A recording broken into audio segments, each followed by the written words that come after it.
Assalamualaikum warahmatullahi wabarakatuh. Salam jumpa kembali saudara. Tentu saudara akan senang bila mana ketika melamar pada suatu perusahaan, permintaan saudara dengan gaji besar telah dikabulkan oleh perusahaan itu. Apakah saudara sudah ada bayangan seberapa besar bentuk tanggung jawab saudara bekerja pada perusahaan itu?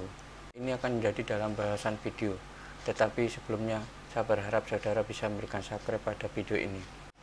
Ketika saudara melamar pada suatu perusahaan dengan permintaan gaji yang besar, kemudian sama perusahaan itu telah dikabulkan permintaan saudara itu, apakah saudara sudah ada bayangan seberapa besar bentuk tanggung jawab saudara terhadap perusahaan ketika saudara bekerja dalam perusahaan itu?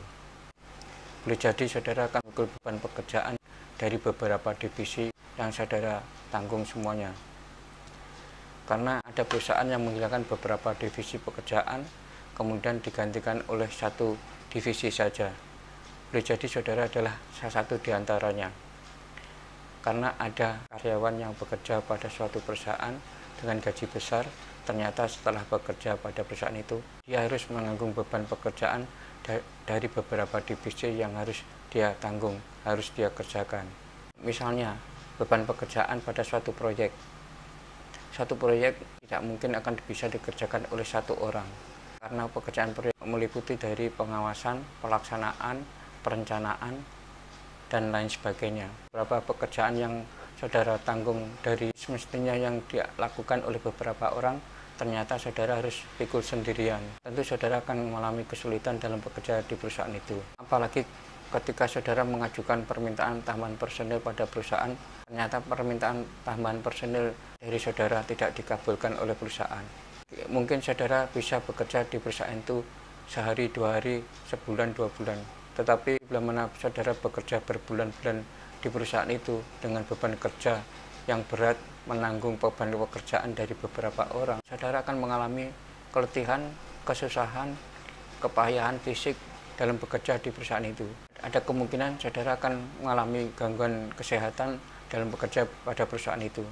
Hal ini dialami juga oleh teman saya yang bekerja pada suatu perusahaan rintisan, perusahaan konstruksi, di mana teman saya itu digaji besar pada perusahaan itu. Beban kerja yang dia tanggung adalah dia bertindak sebagai desainer, dia juga mengurusi pelaksanaan, perencanaan, dia juga mengurusin KPI, SOP dari pekerjaan.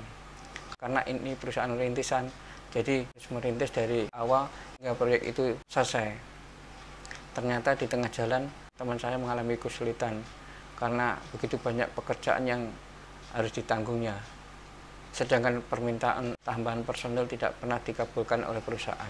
Akhirnya teman saya mengajukan pengunduran diri dari perusahaan itu. Pemilik dari perusahaan itu menanyakan pada teman saya, kenapa saudara mengundurkan diri dari perusahaan itu?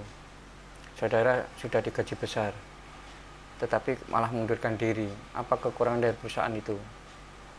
Teman saya mengatakan dia bekerja sendirian di perusahaan itu, tidak ada personil yang membantunya, sedangkan permintaan tambahan personil ke perusahaan tidak pernah dikabulkan.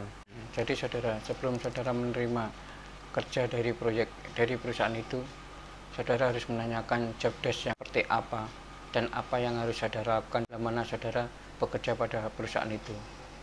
Jangan sampai saudara setelah bekerja di perusahaan itu menyesal karena banyak job desk yang harus saudara tanggung setelah bekerja pada perusahaan itu. Begitu saudara yang bisa saya sampaikan dalam video ini. Semoga bermanfaat buat saudara. Terima kasih atas perhatiannya. Jangan lupa subscribe pada video ini. Assalamualaikum warahmatullahi wabarakatuh.